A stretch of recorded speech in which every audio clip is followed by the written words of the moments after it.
Apple innovation? Welcome to the JesseAF show. Sit back, relax, and enjoy the show. Welcome to my daily podcast. Hey everybody, my name is Jesse Grossbohlin and welcome to the JesseAF show. Today is Thursday, September 19th, 2019, episode 220 of my daily podcast. Yeah, that's right, daily. That means every single day I'll be posting a new episode, so please check in tomorrow for my next episode. I'm on Google Play Music, Apple Podcasts, SoundCloud, and YouTube. So if you have any of those platforms, please consider subscribing. That way you get notifications for whenever I post a new episode. Is Apple really innovating? I don't think so. I think they're so far behind on the innovation scale. And what I mean by that is they're too comfortable. They're way too comfortable. They're way too large. They're way too rich, let's say. And they just don't care as much as they used to. So what I mean by that is Steve Jobs literally made Apple into this business that would kill other markets, completely dominate and move faster than any other market. And Apple was a machine. It was just a machine that kept pulling everything in and just chomping it down. It made Apple into a business that we now know as this amazing business that literally took over the world. It did. Apple took over the world. And honestly, Apple is IBM. Let's look back in time. Okay, let's look at Apple in the beginning. Apple and IBM. IBM owned everything, basically. They had the computers in military contracts, you know? They had everything. Literally everything. And Apple was this company that started really small. I mean, it was super small. Steve Jobs had an uphill battle that he had to fight, and he fought it against every single person out there. Bill Gates got into it with Microsoft. He was fighting against Bill Gates. He was fighting against IBM. He was fighting against everybody. And honestly, Steve Jobs did it. He did it because there was no limit to anything that Apple could do. And when Steve Jobs was fired by the shareholders for his craziness of outlandish ideas that just weren't comfortable to the shareholders, Apple then fell. Apple became garbage. They produced the Newton. They produced computers that didn't really do much. They had the same old. You know, they just kind of improved it a little bit at a time. And then Steve Jobs was rehired into the business, and then Apple came out with the iMac, the iPod, the iPhone, the iPad, and the Apple Watch was a part of Steve Jobs' plan. It was, honestly, a part of his plan. All these little things, Apple just killed it. They absolutely killed it because they created so many new products that were so diverse, so controlling of the market. Look at the iPod, for instance. The iPod was 1 million songs in your pocket. That's what Steve Jobs said. Or what was it, 1,000? 1,000 songs in your pocket, 1 million songs in your pocket, doesn't matter. The point is, at the keynote, the Apple iPod was literally a game changer. All they had was a Walkman. It was a Walkman. It was, you put a VHS type tape into this little machine, you closed it up, maybe the tape got ruined, guess what? Your music was gone. You had to buy a new one. Anything could happen with it. It was chunky. It was like that big. The iPod, just about that big. That big. And it held way more songs than a Walkman could ever hold. So it completely dominated the market. It completely took everybody's money and be like, I want one, I want one, I want one, you know? And it was amazing. It was absolutely groundbreaking. And that was what Apple was. Apple completely retook everything that it lost in that time that Steve Jobs was fired from Apple. He created Next. Pixar became a real business that really started pushing out good content. Apple was amazing again. And then Steve Jobs died. Ever since Steve Jobs died, Apple's gotten slower and slower and slower. Apple's not the Apple that I know. Apple's not the Apple that many other people know. Apple is the new IBM. Apple is a giant that can purchase anything that they want.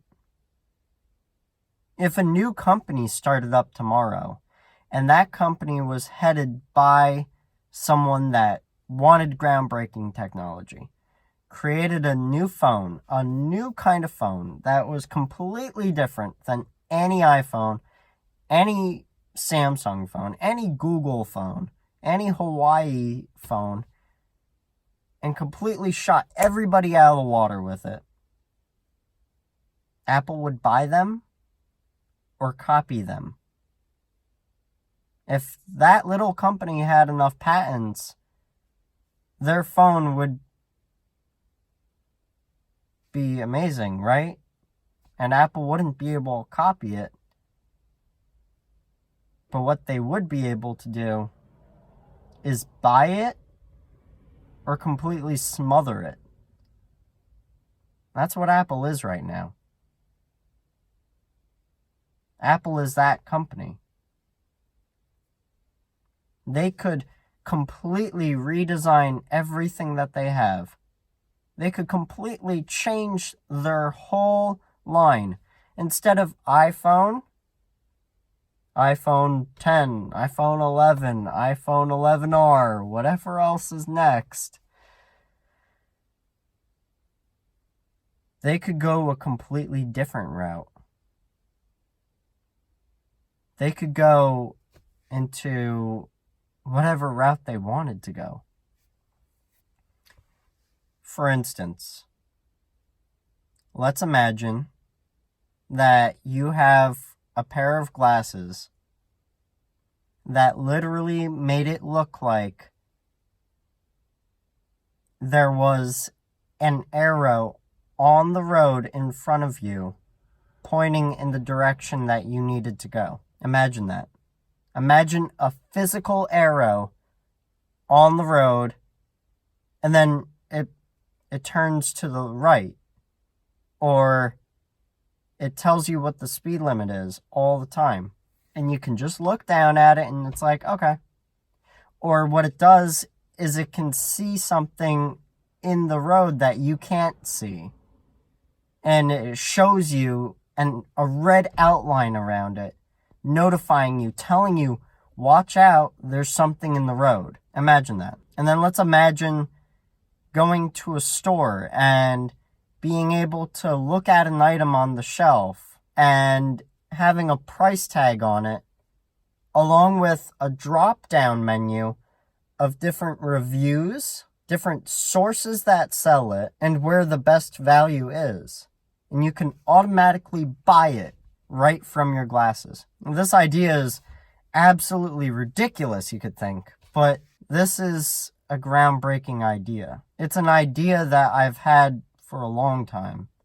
It's funny, I was actually looking in my sketchbook from high school back in 2012, And I designed the AirPod before it ever even came out. Now, yeah, sure, it's super simple, super basic. I even included a microphone on the end of it. That way you could use it. I created that. I designed it. I'll show you the sketchbook. I'm not trying to take any type of ownership over it. But what I am saying is that Apple needs to be Apple again. They have to stop being IBM. Because eventually, they will go so slow that literally nothing that they build will be new at all, and they're gonna flop. Another business is gonna start up, another business is gonna kill them because they can't buy the business, because they can't stay ahead of this business, and Apple's gonna flop. It's gonna be another IBM, a tech giant that nobody wants to fight against because it's unthinkable. That's what Apple is. That's what they need. They need to be smacked in the face a couple times, telling them, guess what? Your devices aren't revolutionary. Every single year they say, this is our most powerful iPhone ever built. I'd hope so, because it's a new iPhone. You just built it. It should be the most powerful iPhone that you've ever built. If anybody knows me, they would look at me and say, I am one of the largest Apple nuts ever. Because honestly, I know Apple so well. I love Apple.